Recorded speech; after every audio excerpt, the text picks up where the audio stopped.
दोस्तों, जैसा कि आप सब जानते हैं कि ग्रहों की स्थिति हर समय बदलती रहती है और इन ग्रहों की स्थिति का हमारे जीवन पर बहुत गहरा प्रभाव पड़ता है। अंतरिक्ष में हो रहा ये ग्रहों का परिवर्तन और गोचर हमारे स्वास्थ्य, व्यवसाय, जीवन साथी, संतान, हमारी शिक्षा तथा हमारे रिलेशंस पर बहुत गहरा प्रभाव डालता है। और सभी की ये इच्छा भी यह जानने की बनी रहती है कि आने वाले साल में हमारे साथ क्या होने वाला है। हमारा आने वाला साल अच्छा रहेगा या कुछ परेशानियां आएंगी। तो आइए हम जानते हैं कि सभी जातकों के लिए यह आने वाला साल 2023 कैसा रहेगा।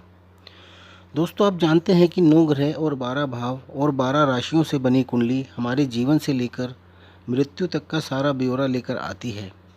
हमारे जन्म के समय ही ये तय हो जाता है कि हमारे साथ पूरे जीवन में कब कब क्या क्या होने वाला है। बस उसे ठीक से समझने वाला और बताने वाला होना चाहिए। इसे ही ज्योतिष कहते हैं। और अच्छे ज्योतिषी के यही गुण होते हैं कि वह व्यक्ति को ग्रहों की स्थिति के अनुसार घटनाओं की सही जानकारी दे। बाकी तो काफ़ी कुछ व्यक्ति की अपनी कुंडली पर डिपेंड करता है कि वो अपने साथ कुंडली में राजयोग लाया है या समस्याएं लाया है। आज हम आपको यही बताने का प्रयास करेंगे कि गोचर के ग्रहों के अनुसार वर्ष 2023 में क्या घटने वाला है।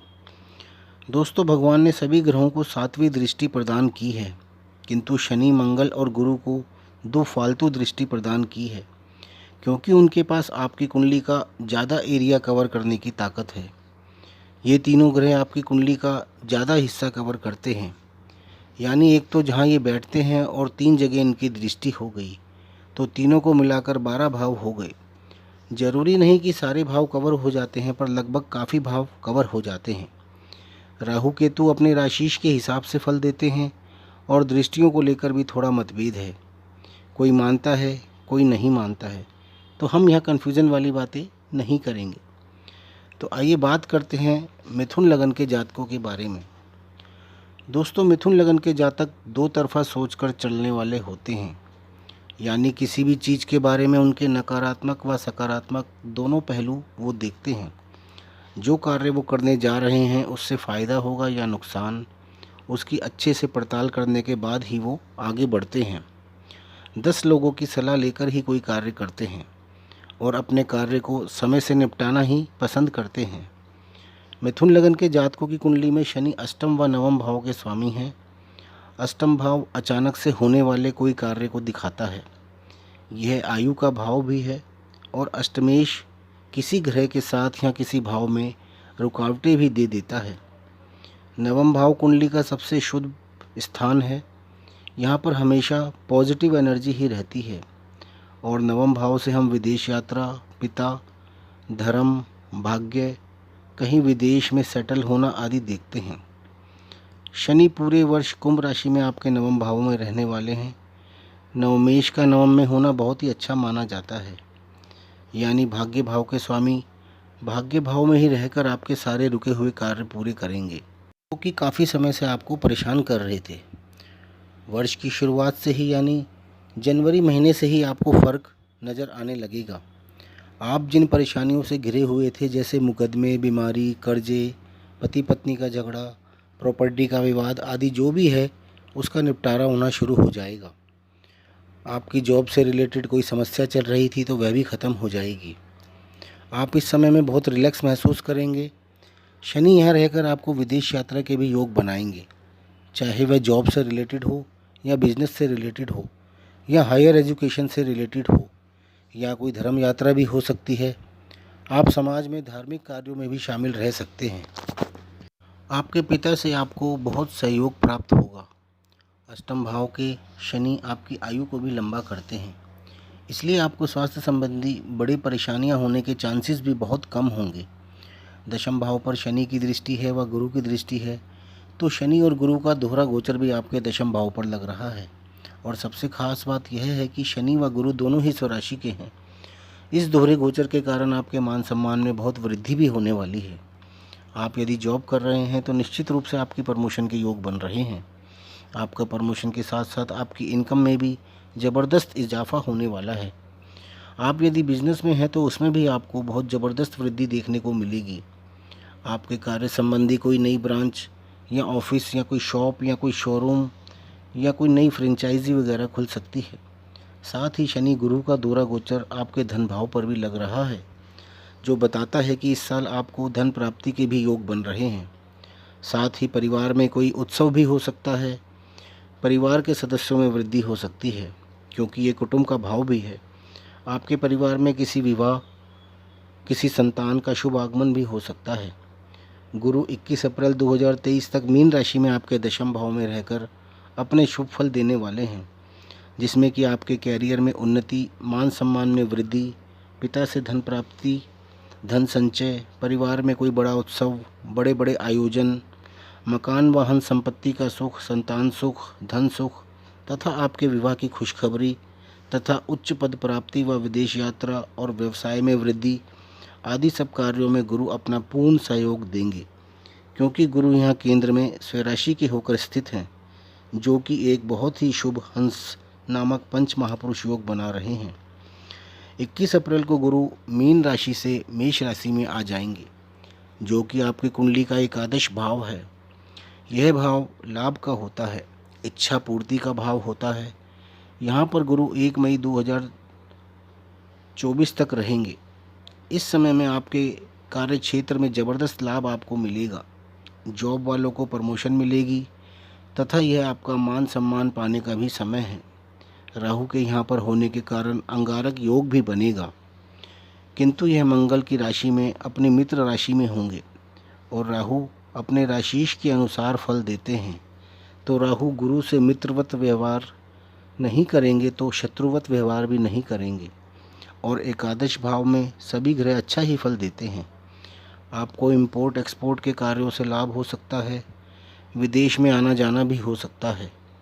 यहाँ से गुरु की दृष्टि आपके तीसरे, पाँचवें व सातवें भाव पर होगी। तीसरा भाव आपको स्पोर्ट्स में या किसी कलात्मक क्षेत्र में आपको विजयी बनाएगा। पंचम भाव आपकी संतान के योग बनाएगा, लव मैरिज के योग बनाएगा, प्रेमियों के आपसी झगड़ों को ख़त्म करेगा, बच्चों की अच्छी शिक्षा कराएगा या आपकी रुकी हुई शिक्षा फिर से शुरू कराएगा। सप्तम भाव विवाह, विदेश यात्रा, पद प्राप्ति व व्यवसाय का भी है। यानी इस समय में मिथुन लगन के अविवाहित जातकों का विवाह होना, जॉब में प्रमोशन होगी तथा कोई बहुत ही अहम पद की प्राप्ति भी हो सकती है। व्यापार में भी उन्नति होगी। इंपोर्ट एक्सपोर्ट वाले लोगों को लाभ मिलेगा। यानी गुरु की पोजीशन आपके लिए पूरे वर्ष शुभ बनी रहेगी। मंगल का गोचर वर्ष की शुरुआत में वृष राशि में रहेगा, जो कि आपका द्वादश भाव है, और मंगल की राशि मेष से दूसरा भाव है, यानी कि एकादश भाव का दूसरा भाव है, जो कि आपके लाभ में वृद्धि दिखाता है। आपको इस समय में प्रॉपर्टी के विवाद या मुकदमों से लाभ हो सकता है। मेडिकल इक्विपमेंट्स के कार्य से लाभ के योग बनेंगे। 13 मार्च 2023 को मंगल मिथुन राशि में आपके लगन में आ जाएंगे। यहाँ से चतुर्थ भाव जो कि प्रॉपर्टी का है उसको दृष्ट करेंगे। इस समय में आपको प्रॉपर्टी लेने के भी योग बनेंगे, किंतु यहाँ से मंगल की अष्टम दृष्टि अष्टम भाव पर भी होगी, जहाँ पर शनि स्थित हैं। अष्टम भाव पर शनि व मंगल दोनों का प्रभाव होगा। यह समय स्वास्थ्य के लिहाज से थोड़ा सावधान रहने का है। और इस समय में यानी 13 मार्च से 1 जुलाई तक, जब तक मंगल मिथुन व कर्क में रहेंगे, विवाह बिल्कुल भी ना करें। यदि डेट फिक्स है तो उसे पोस्टपोन कर दें। 1 जुलाई के बाद की कोई डेट रख लें। 10 मई को मंगल मिथुन राशि से कर्क राशि में आ जाएंगे, जहाँ पर वो नीच के हो जाएंगे और आपके द्वितीय भाव में होंगे। यहाँ से भी मंगल आपके अष्टम भाव को दृष्ट करेंगे। यहाँ पर शनि बैठे हैं।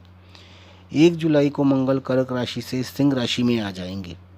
इनकी दृष्टि शनि पर से हट जाएगी और ये अपनी नीच राशि से भी बाहर आ जाएंगे और ये आपके पराक्रम भाव में आ जाएंगे, जहाँ पर ये आपसे कई रिस्क वाले कार्यों को अंजाम दिलाएंगे और उसमें सफलता भी दिलाएंगे, क्योंकि मंगल साहस है, पराक्रम है, जुनून है और जोश है।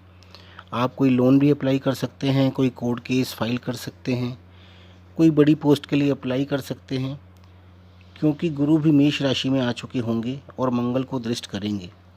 तो आपको इस भाव से संबंधित सभी शुभ फलों की प्राप्ति ही होगी और मंगल के मित्र भी हैं। 18 अगस्त को मंगल सिंह राशि से कन्या राशि में आ जाएंगे, जो कि आपका चतुर्थ भाव है, जो कि प्रॉपर्टी का भाव है और प्रॉपर्टी के कारक भी मंगल ही हैं। यानी इस समय में आप अपनी एक और नई प्रॉपर्टी बना पाएंगे, जो कि बहुत बड़ी भी हो सकती है। वह रेजिडेंशियल या कॉमर्शियल कोई भी हो सकती है। 3 अक्टूबर को मंगल कन्या राशि से तुला राशि में आ जाएंगे, जो कि आपका पंचम भाव है, यानी कि त्रिकोण भाव है, और यहाँ पर गुरु की भी दृष्टि होगी और मंगल की दृष्टि गुरु पर होगी, जो कि लाभ भाव में स्थित है। यहाँ पर मंगल गुरु आपकी लाभ की स्थिति को प्रशस्त करेंगे। मंगल की अष्टम और द्वादश भावों पर दृष्टि थोड़ा कार्य क्षेत्र में रुकावटें दे सकती है, लेकिन मंगल पर गुरु की दृष्टि होने के कारण ज़्यादा अशुभ प्रभाव नहीं रहेगा।